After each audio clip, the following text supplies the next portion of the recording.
Alors, on est dans. Alors, est-ce que la jeune, elle est toujours jeune? Ou est-ce qu'elle a grandi entre-temps? Rabbi Meir, il veut que les jeunes ils restent tout le temps jeunes. La Gemara, elle a dit Vous allez s'en sauver de l'histoire. qu'est-ce qu'on fait des psukim? On a dit il y a un qui a appris du mot betula, betulot, qui a des lettres inutiles, donc il a appris de ça cet enseignement. Et l'autre, il a appris du mot Nehara Haneara. Alors chacun, il a refusé d'apprendre de l'autre parce qu'il y a un, il a dit c'est quoi Avia Nahara? Il dit Avia Nahara, velo Avi Meta. Et pas d'une fille qui est morte. Et Rish Lakish, il a dit qu'on a appris la notion de payer des shkalim parce que dans la Torah, c'est pas mentionné dans l'histoire de celui qui a séduit, qui doit donner 50 pièces d'argent. Et donc, du fait qu'il est écrit Kesef Ishkol, Ishkol, ça veut dire shekel, Kemo Arabetulot. Sheyeze Kemo Arabetulot. Ou Mo Arabetulot Kaze. וריש לקיש, נמי מבעל לכדי אביי ורב פאפא נמי מבעל לגזירה שווה. אלא שיטה קרא כתיב. Il dit, la Gemara a dit, ok, en fin de compte, les deux ensemble, ils ont fait toutes les études de beaucoup de halachot. Alors, ils sont tous d'accord sur toutes les halachot. Alors, comment on apprend tout? Alors, la Gemara a dit qu'en fait, on a 6 mots qui sont en plus dans le texte. Donc, dans les textes de Nahara, on a 3 mots. Dans les textes de Betula, nous avons 3 mots. En tout, ça fait 6 mots en plus. Alors, la Gemara dit comme ça. Et la Shita Kraektive. On est au milieu de la page Kaftet, à Moudbet. Nahara, Nahara, Ha-Nahara. Ah ouais. Donc, c'est des textes en plus. Betula, Betulot, Ha-Betulot. Pareil, 3 en plus. Alors, la Gemara dit de tous ces 6 traits les Goufaï ou 2 qui viennent enseigner la halakha, un comme Abaye, Hadlek de Abaye et Hadlek Zerachava, a été roulé de traits. Ils sont restés 2 et 2. Had les atouillé un pour inclure tous ceux qui sont chayavé lavim, que malgré tout, il y a le knas. Had les atouillé chayavé kereitot. Un pour enseigner ceux qui sont chayav karet, que même chez eux, il y a le knas. Ou les apouk, et me'aïtan adetania, veloti et les isha. Il y a un Tana, il faut savoir, il s'appelait Shimron à Timni, pas à Temani, Timni. Timni, il venait d'une ville qui s'appelait Timnat. À côté des lacs. Non, c'est Timna. C'est pas Timna. Timna, à côté des lacs. Il y a Timnat, mais c'est dans le sud. Ah, dans le sud. Où on a vu Yehuda. Yehuda, il est parti Timnata pour aller tondre ses moutons. Timnata. Alors, Shimron à Timni, il venait de Timnat. C'est pas à Temani, Timni. Shimon a Timni Omer, Isha, lui, il a dit, Velotier les Isha. Il a dit que si l'homme ne peut pas épouser cette femme, ça veut dire en théorie, ben, il n'y a pas de knas. Il y a d'autres choses, il n'y a pas de knas. Il dit, comment tu vas adopter?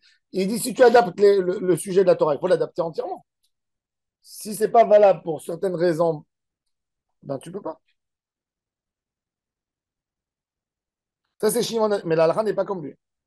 Isha sheyesh ba'avaya, Rabbi Shimon ben Menassi Omer, Isha areouya le kayema. Il faut que ce soit une femme avec laquelle il peut avoir des rapports. Il peut avoir des rapports. Et c'est une mamzer et une etina. Comment il peut faire? Ou les Rabbi Akiva, la Gemara a dit, de Amar, en kidushin tofsin bechayve lavin. Maï benayou. La Gemara a dit, pour Rabbi Akiva, il y a un débat. Dans la Gemara, est-ce que kidushin tofsin bechayve lavin? Tout endroit que la Torah a dit, tu n'as pas le droit de te marier, et tu t'es marié. Cohen avec une divorcée. Cohen avec une halala. Pour Rabbi Akiva, cette femme, elle n'est pas mariée. La Torah n'est pas comme lui. L'autofesse. Non, tofesse. Une femme comme ça, elle a besoin d'un guet. Il doit faire khalitza, le frère, s'il est mort, le mari. Il y a tous les droits. Mais pour Rabbi Akiva, il n'y a rien.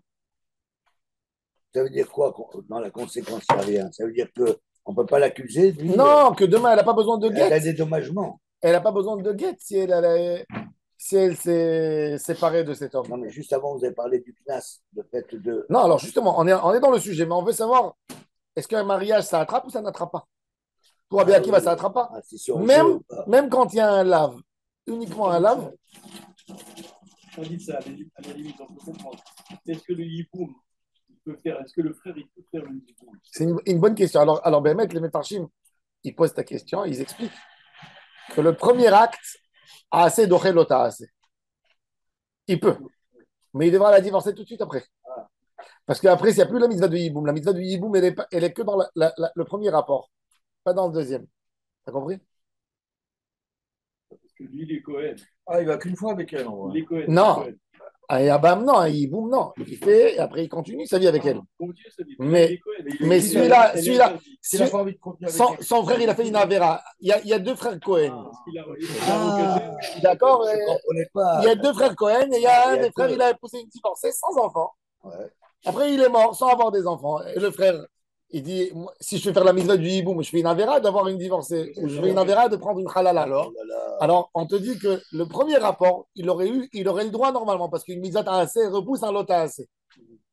Mais le problème, il sera du deuxième contact et troisième et quatrième. Alors, on lui dit, non, ne fais pas. Il commence même pas. Il y a la logique jusqu'au Elma, c'est incroyable.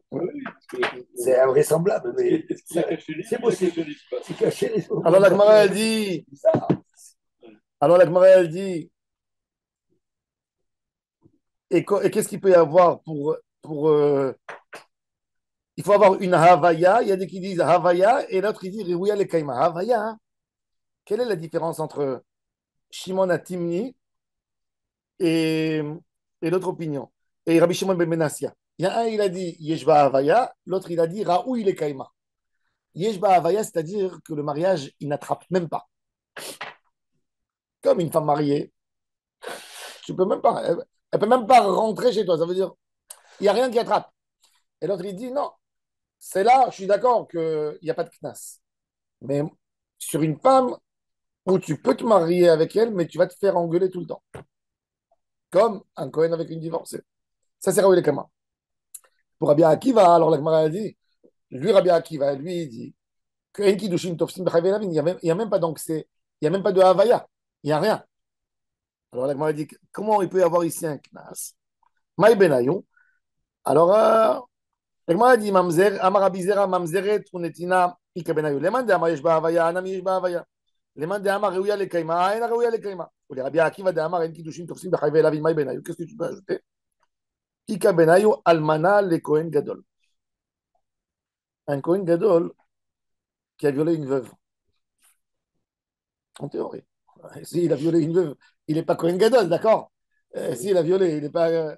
Peut-être Mais autant est-ce que de en Yevanim. Autant de Yevanim. non, est-ce que, c'est une question de théorie. Est-ce que cette femme, Almana le Kohen Gadol, comme il n'y a qu'un lave ici, est-ce que les Kiddushin, ils sont Bétélim ou il n'y a pas de Bétélim? Alors, pour Rabbi Akiva, en Kiddushin, Tofsim Bechai Velavin. Il n'y a pas de Kiddushin, donc il n'y a pas de Knas. Qui Rabbi Simai, Détania Rabbi Simai, Omer, Minakol, Ose Rabbi Akiva Mamzerim, Chutz me Almana le Kohen Gadol. Shara Amra Torah, Lo Yikar Velo Yechalel. Rabbi Akiva, il était hyper rigoureux.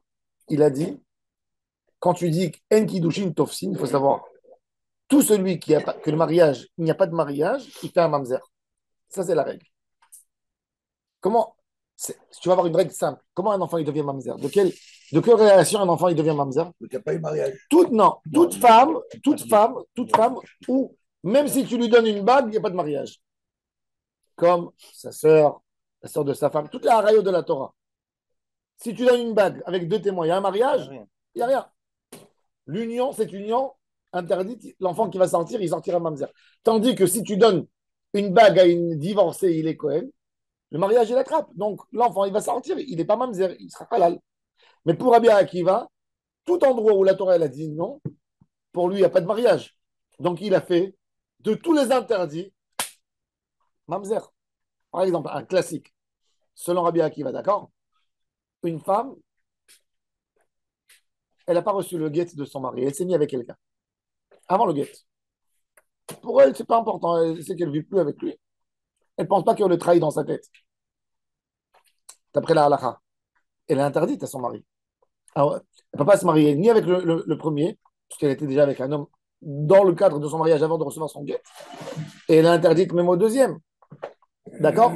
Parce qu'elle était avec lui. Et le produit des mamzerim. Et quoi? Et le produit des mamzerim. Non, non, non, alors attends.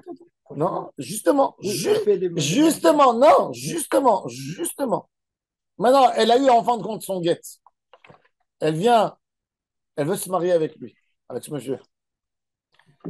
Premier rabbin, il lui dit, non, tu as été avec lui avant. Je ne peux pas te marier, parce qu'il sait. Elle va dans une autre ville où on ne la connaît pas. Elle se marie. Lui, il a fait une avéra de l'épouser. Oui. Elle a fait une avéra du mariage. Est-ce que les enfants sont mamzer? Non. C'est une invente qu'on lui a donnée. Elle ne fait pas un enfant mamzer. Non. Si elle n'est pas tombée enceinte avant son guet, non, il n'y a pas de problème. L'enfant, il n'est pas mamzer. Mais selon Rabbi Akiva, oui. Parce qu'il y a un lave. Donc, il dit il y a un lave. Les kidouchi n'attrapent pas. Eh ben, il n'y a rien du tout. Alors, oui, c'est un knas. Voilà, pour dire, C'est pas mal. pour dire à ce monsieur, C'est la punition. pour dire à son amant, ne joue pas parce que tu vas perdre. Attends. Voilà, c'est ça. Alors, la Gemara a dit, et Rabbi Akiva, pour lui, il a fait de toutes ses relations des mamzer. Sauf un seul qui ne fait pas de mamzer, c'est le Cohen qui a épousé une veuve. Pourquoi? Parce que dans la Torah, il est écrit, regardez ce qui est écrit. Parce que dans le texte de l'Almana au Kohen Gadol, la Torah elle a dit Lo yikach almana velo yechalel, qui ne profane pas sa génération. La Gemara a dit Lo yechalel chilulin ou ose. Ben ose mamzerim. Et la Gemara a dit que quand Rabbi Akiva il a dit son chidouche, Rabbi Ishbav, c'était un Rabbi Ishbav à Sofer, un tzaddik. Il a dit venez, on va hurler sur Rabbi Akiva qui a fait autant de mamzerim dans le Ham Israël sans rien, les pauvres. Ça veut dire, pour lui, chaque relation qui a une interdit, il va faire un mamzer. Et tu viens, on crie sur Rabbi Akiva, qu'est-ce que tu es en train de faire? Tu es en train de nous salir le Ham Israël. C'est très dur. Avec une phrase comme ça, tu as mis encore 100 000 mamzerim dans le pack. Qu'est-ce que tu es en train de faire? Alors, il s'est battu avec Rabbi Akiva. De Amar Bou v'nitzvach al Akiva ben Yosef. Shaya omer kol she'en lo bia be'Israël, avalad mamzer.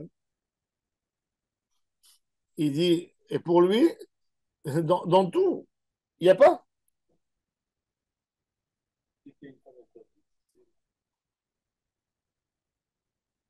Et pour Rabbi Ishbav, il a compris dans Rabbi Akiva qu'il a interdit dans tous les cas. Alors, le Gemara a dit, quelle est la différence entre Shimon Atimni et Rabbi Shimon Ben Menasia, puisque Mimin Almana, il ne peut pas rester avec le Kohen Gadol. Alors, le Gemara a dit, il y a une mitzvah qui n'est pas un lave, qui est une mitzvah assez. Il y a une transgression de assez dans les mariages, lesquels Mitzri et Edomi. Qu'est-ce qui est écrit? Un converti égyptien, à l'époque égyptien, je veux dire copte, les vrais Égyptiens. Aujourd'hui, on n'a pas des vrais Égyptiens. Aujourd'hui, tu vas au Caire, ou à Alexandrie, tu vois une femme. Est-ce que tu peux dire que c'est là, elle descend des Égyptiens qui étaient à l'époque des pharaons? Non. Il y a eu des nomades, il y a eu des populations qui ont changé, surtout après Sancheriv. Il a bouleversé toutes les populations de la région. L'invasion arabe. Les musulmans. Par exemple, la Torah nous a dit, tu n'épouseras pas ni une Ammonite, ni un Ammonite, ni une Moabite. Comment on peut savoir Jusqu'à la fin des temps. Bravo. Comment Il y a on un peut- gars, il vient de Amman, de Jordanie. Amman, Ammon. Amon. Il vient, il ouvre un dossier de conversion au consistoire. Il ouvre, il dit, je veux me convertir. Ok, quelle origine? Passeport jordanien. Né à Amman, son père né à Amman, son grand-père né à Amman. Il a le droit d'épouser une juive. La Torah, elle a dit, Lo yavoir Ammoni ou Moavi bikal Adonai. Il vient de la région de Moab, en face des montagnes de Élat. C'était deux nations que la Torah ne voulait pas qu'on se marie avec eux. Même 10 générations. La Moabite, oui, mais pas le Moavi. Ruth, elle vient de Moab. D'accord? Et Naama, la femme de Salomon, elle vient de Ammon. Mais c'est une femme, c'est pas un homme. Pas les hommes. Bon, alors la Gemara a dit déjà que c'est moutard. La Gemara raconte que quand Rabban Gamliel, il a été destitué le jour au Sanhedrin, il y avait des grosses bagarres entre lui et Rabbi Yoshua au Beth Midrash. Par qui? Par les élèves. Ses élèves. Les élèves, les propres élèves. Il a dit non. C'est Rabban Gamliel était un rabbin très rigoureux, trop dur pour eux. très gentil dans sa personnalité. Mais avec les élèves, il était hyper rigoureux. Et un jour, il y a Rabbi Shimon Bar Yochai, il a mis la flamme. Qu'est-ce qu'il a fait? il est parti chez Rabbi Yoshua. Il lui a dit, dis-moi, tu l'as Tarvit à l'époque, c'est c'est obligé ou c'est je peux ou je peux faire ou comme je peux ne pas faire. Il lui a dit, Réchou, t'es pas obligé. Ok. Rabbi Shimon Bar Yochai, il a entendu, c'est ça ton opinion? Il dit, c'est mon opinion, mon fils. Il est arrivé le lendemain au Beth Midrash. Rabbi Shimon Bar Yochai, il lève la main et il demande à Rabban Gamliel, Rabban Gamliel, la prière de Harvit, c'est Réchout ou Chova? Il lui dit Chova, obligation. Il lui dit, mais il y a un autre Rav ici au Beth Midrash qui m'a dit Réchout, il faut que vous vous affrontez là-dessus pour comprendre c'est quoi la halakha. Alors Rabbi Akiva, alors Rabbi Gabriel, il dit, Rabban Gamliel, il dit, est-ce qu'il y a quelqu'un qui s'y oppose ici? Comme ça, avec un ton. Rabbi Ochoa, il est assis à côté. Rabbi Ochoa, il dit pas un mot. Pour honorer Rabban Gamliel, il n'a pas envie de le contrarier. Rabban Gamliel, il lui dit, Yoshua, lève-toi. Tu as quelque chose à dire? Il dit non, il voulait pas le. Maintenant, il lui a pas donné. Il savait que c'est lui qui a dit. Il lui a pas donné l'autorisation à s'asseoir. À l'époque, c'était comme un paquet à l'armée. Le rave, quand tu te lèves, ça veut dire, quand il te dit, il s'adresse à toi, tu te lèves. Tant qu'il t'a pas donné l'ordre de t'asseoir, tu peux pas t'asseoir. Donc Rabbi Ochoa, Rabban Gamliel, il a 80 ans, Rabbi Ochoa, il a 75. D'accord? Il est un peu plus jeune. Il le laisse debout pendant le shiur 2 heures et demie. Il ne dit rien. Et tous les élèves, ils font, ils s'énervent, tu vois.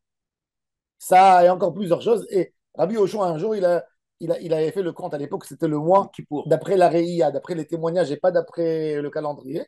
Et pour Rabbi Ochoa, Rabban Gamliel s'est gouré sur le jour de Kippour. Donc, il fait le jour de Kippour avant.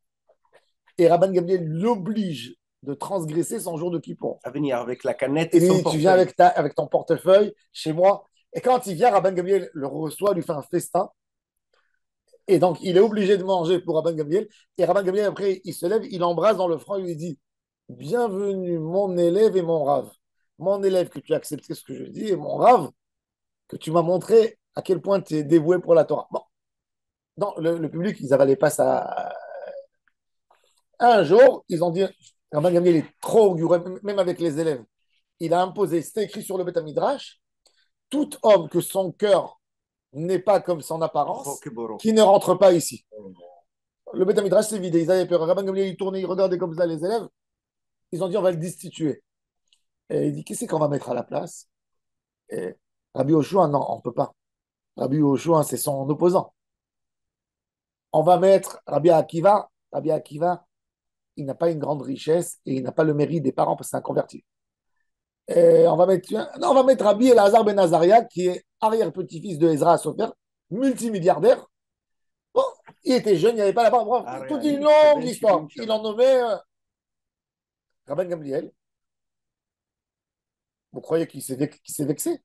Qu'il est resté chez lui à la maison? Non.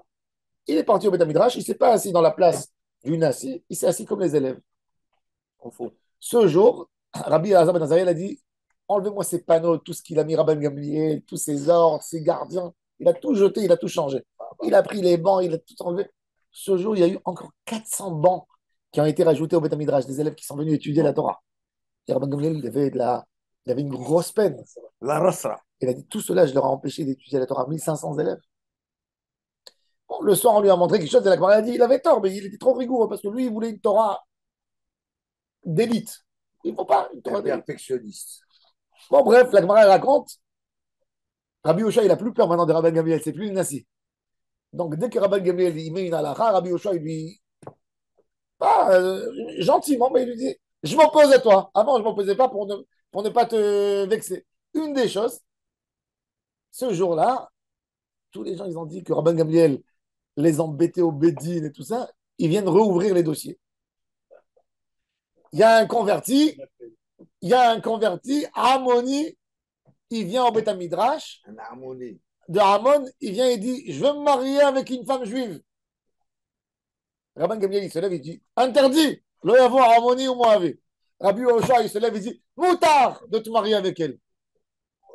Rabban Gamliel, il dit, mais Yoshua, qu'est-ce que tu es en train de dire? La Torah, elle dit, Il dit la Torah, elle a interdit pas la région, elle a interdit les hommes. Sancheriv, il est venu, comme je vous ai raconté, il a changé toutes les populations. Amon, il les a amenés dans un pays, ça, c'est pas Amon. Bas Sancheriv ou Bilbel et Kol Haumot. Rabban Gamliel, il reste comme ça, il blanchit. Il dit à Rabbi Yoshua, mais la Torah, elle dit, le prophète, il a promis au Amon qu'après l'histoire de Sancheriv, il va les ramener dans leur pays à la fin. Même qu'ils ont été exilés, ils vont avoir un retour dans leur pays. C'est la justification de cette alors il dit, ils sont retournés, donc il a interdit. Il lui dit, le prophète, il a promis aussi aux Juifs de retourner dans leur pays, on n'est pas encore là. Comme ça, il lui dit. Au Beth Midrash, allez, enlève les doigts. Qui c'est qui est pour moi? Ils l'ont autorisé. Rabbi Gamliel, il a vu que Rabbi Yoshua, que pour son honneur, toujours il se taisait, mais il a vu qu'il est grand en Torah. Ça veut dire qu'il est costaud.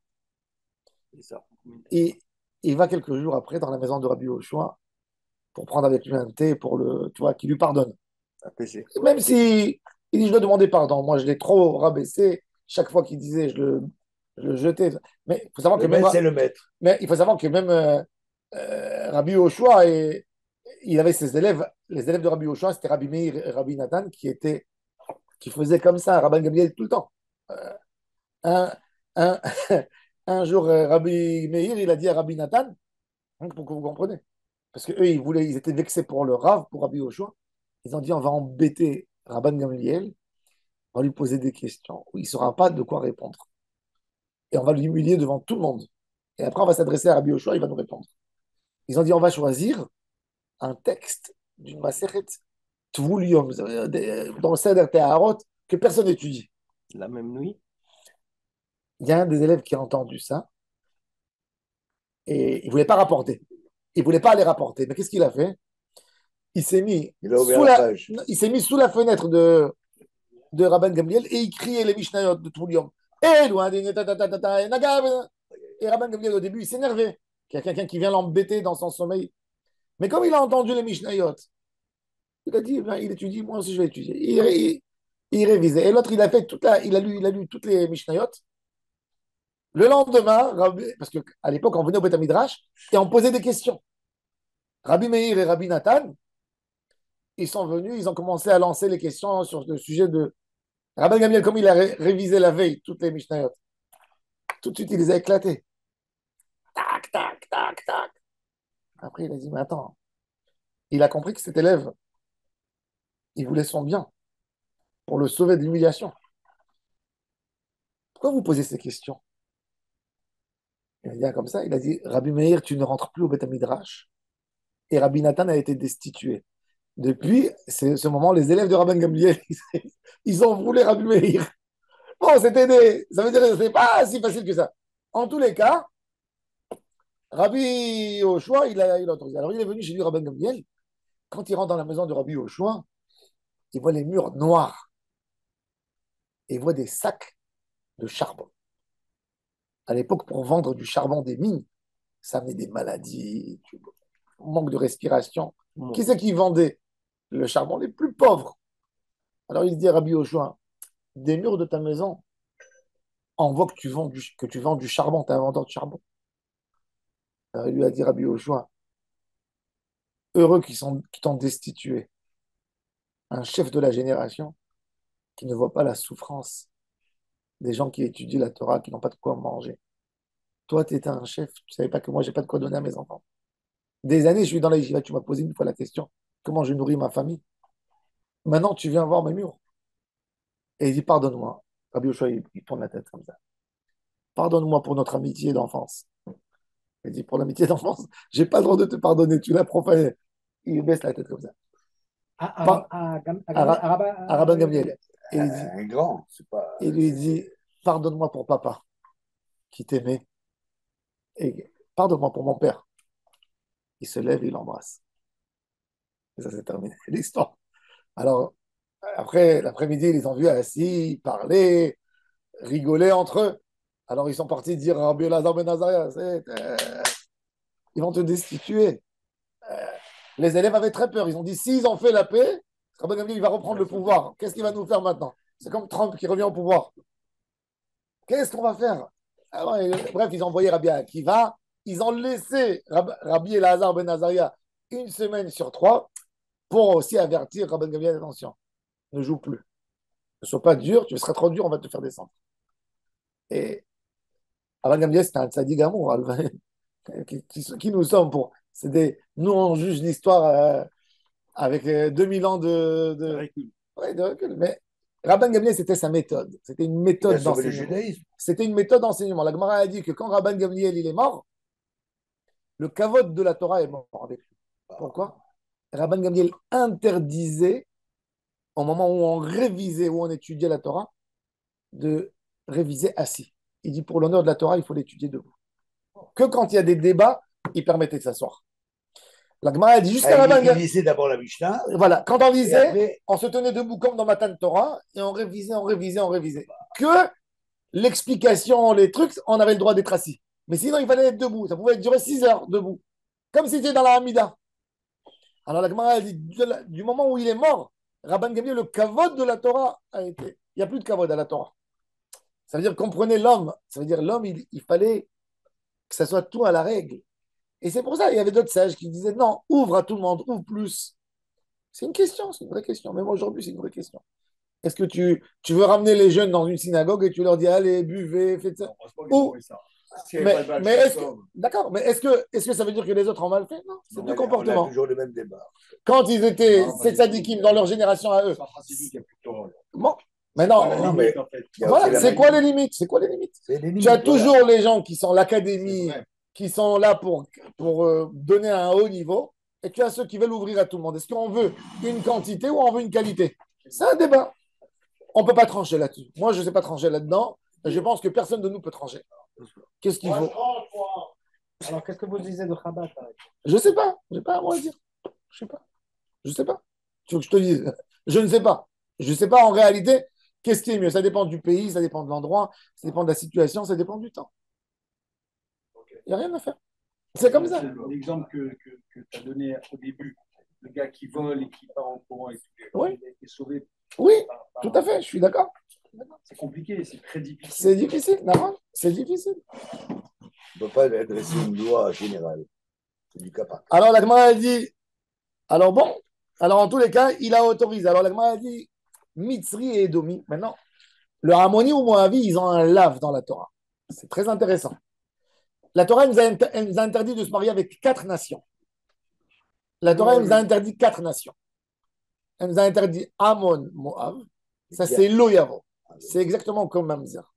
Elle nous a interdit aussi l'Égyptien et le petit-fils de Esav. Les enfants de Esav, ils étaient à Édom, à Petra. C'est des régions. Des Roumis. Maintenant, il y a un Égyptien, il veut se convertir. Il a besoin d'attendre 3 générations pour pouvoir se marier avec une Juive. Donc un vrai Égyptien. Un Égyptien avec une Égyptienne. De l'époque. Après sa conversion. Oui, ça veut dire qu'il s'est converti, il peut se marier avec une autre convertie. Les enfants, ça sera de 2e génération. Rien que le 3e, il pourra se marier avec une israélienne, juive, normale. S'introduire, pourquoi? Parce que comme c'est des nations qui ont grandi dans la haine du juif, la Torah, elle ne voulait pas qu'ils reviennent en arrière et qu'ils laissent les enfants. Mais il n'a pas interdit Amalek. Amalek interdit de le convertir. De le convertir. Amalek, même s'il veut se convertir, tu lui dis non. Il doit lui faire la guerre. Mais on a eu quand même des Amalek qui se sont infiltrés dans le Ham Israël. Ah. Les petits-enfants de Haman, ils ont enseigné la Torah à Bnei Brak.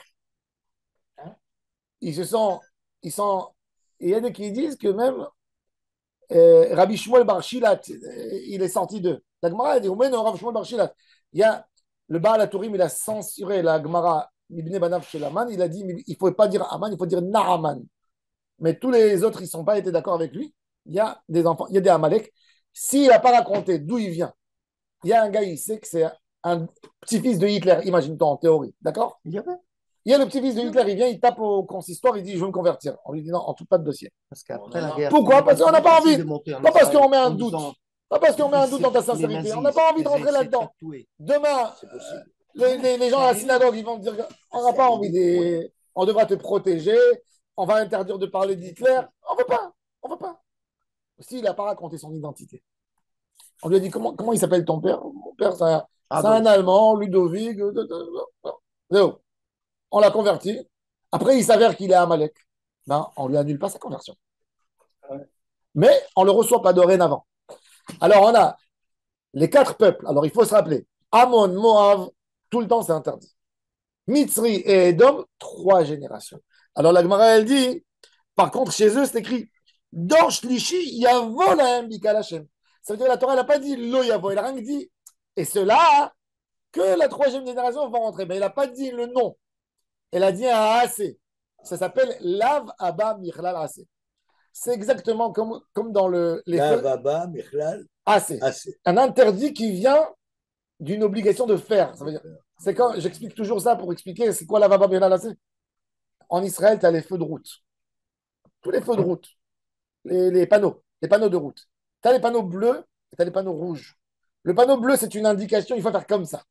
Une obligation. Non, c'est une indication, il faut faire comme ça. Maintenant, si tu as transgressé, ça veut dire que tu vas dans un endroit et tu as un panneau qui te donne une flèche pour aller tout droit. Et toi, tu as envie de faire demi-tour ou tu as envie de rentrer. Normalement, c'est pas écrit, il n'y a pas indiqué un panneau rouge qui t'interdit de le faire. C'est un flic il va te voir, il va te faire un petit non. Tu vois? Qu'est-ce que tu fais? Tu vois pas qu'il y a un panneau qui dit avance là-bas? Pourquoi tu tournes ici? Tu dis, ah, mais il n'y avait pas écrit. Arrête de faire le. Il te dit. Le malin. Mais il ne va pas te donner une amende, il va te crier. Mais tu as un panneau rouge. Le rouge, il te dit, c'est rouge, c'est dans tes. Tu n'as pas le droit de le faire. Là, si tu vas le faire, tu vas prendre. Et c'est exactement la notion de lavaba michlala. Il y a un interdit qui vient du AC. Oui. Mais avec 2 directions. Avec 2 directions. Là, je t'ai dit, fais ça. Il faut faire comme ça. Mais je t'ai pas interdit. Je me suis pas mis sur toutes mes positions pour te dire attention, ne fais pas le contraire. Il y a des avérotes, par exemple, comme le Hametz à Pessah. Tu dois brûler ton Hametz et en même temps, tu n'as pas le droit d'obtenir du Hametz. Ça veut dire que la Torah, elle a bloqué de tous les sens. Mais tu as des endroits, comme ici, la Torah a dit tu es égyptien, tu pourras te marier que 3e génération. Maintenant, s'il s'est marié 2e génération ou première, ça s'appelle Lav Haba Michlala. Ce n'est pas écrit non dans la Torah. Mais du oui que la Torah, elle a dit, tu comprends que c'est non. C'est moins toujours qu'un lave. Il y a un lave pur qui est un interdit, un panneau rouge, et il y a un panneau bleu qui indique.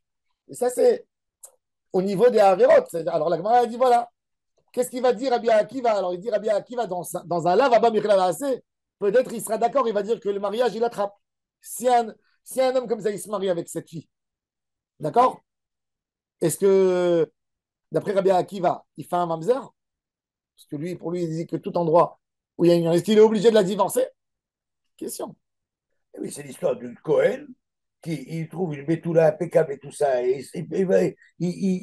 il dit que il vit avec elle avant de se marier. Il n'a pas le droit. Il dit qu'à ce niveau, Rabbi Akiva, il dit le mariage, il attrape. Même d'après Rabbi Akiva, ses enfants, il faut savoir que ses enfants, ils n'ont aucun bgam. C'est un interdit du moment où il s'est marié avec elle, mais il n'y a aucun problème. Les enfants, ils peuvent se marier même avec des Cohen. Pas de problème. Il n'y a aucun bgam dans ses enfants. Cet homme qui s'est marié avec une Égyptienne ou avec une Édomite, il va avoir une fille. Elle peut se marier avec un Cohen. Pas de problème. Si elle est après la conversion. Alors, quel intérêt l'interdit alors? Non, il a la Torah, l'acte en lui-même, exactement. Ils lui ont dit, tu n'as pas bien fait. Mais encore une fois, ils ne se sont pas mis là-dessus comme des Chayvé Lavin. Non. Oui, de toute façon, ils savaient très bien qu'avec les... Pour nous, même, le temps, ça même Chayvé Lavin, c'est pas, ça ne rend pas encore l'enfant. Chayvé Lavin, ça rend que pour le Cohen. Un Cohen qui il ne peut pas épouser une divorcée, donc il est protégé de tout ça. Mais comme je vous ai dit, un homme qui était avec une femme quand elle était mariée, il est interdit pour lui, il a fait des enfants d'elle. Eh bien, la fille, elle peut se marier avec un Cohen, il n'y a aucun problème. La fille, elle peut se marier même avec un Cohen.